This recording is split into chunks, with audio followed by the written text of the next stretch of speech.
Hi viewers, AMPM ఛానల్ని subscribe చేసుకోండి. మా ఛానల్ లేటెస్ట్ వీడియోస్ నోటిఫికేషన్స్ కోసం ఇక్కడ కనిపిస్తున్న బెల్ ఐకాన్ని క్లిక్ చేయండి.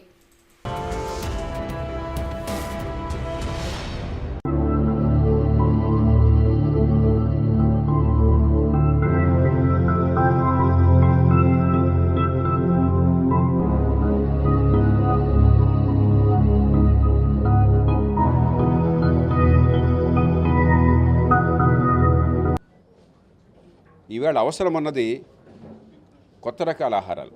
అంటే పాత ఆహారాలే వాటిని చెడగొట్టాం. ఒకప్పుడు చిరుధాన్యాలు అందరూ తినేవాళ్ళు. సజ్జలు, కొర్రలు, జొన్న, ఇంకా ఇతర చిరుధాన్యాలు అంటే అందరూ తినేవాళ్ళు. ఈ ₹2 బియ్యం వేల మేరలో మొత్తం దాన్ని నాశనం చేసి ఆరోగ్యంగా ఉండేటువంటి ఆహారాలని పోగొట్టుకుని అనారోగ్యం వచ్చే ఆహారాలను పెంచేశాం.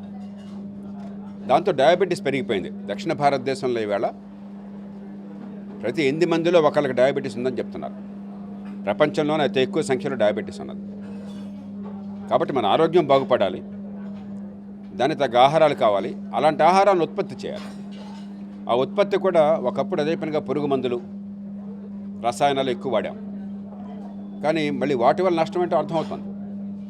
పళ్ళు కొన్నా, కూరగాయలు కొన్నా, మిగతా ధాన్యాలు ఇంకోటైనా కూడా ఉత్పత్తి చేసే తీరు వల్ల కూడా మళ్ళీ మన ఆరోగ్యం దెబ్బతింటుంది. అంచేత ఆర్గానిక్ ఫార్మింగ్, ఈ సేంద్రీయ వ్యవసాయం ఇప్పుడిప్పుడే పెరుగుతోంది. మనం వ్యవసాయాన్ని కనుక సరిగ్గా అభివృద్ధి చేస్తే, ఇలాంటి ఉత్పత్తులను ప్రోత్సహిస్తే అటు వ్యవసాయం బాగుపడుతుంది, ఇటు మన ఆరోగ్యం బాగుపడుతుంది, 10 మందికి ఉపాధి వస్తుంది.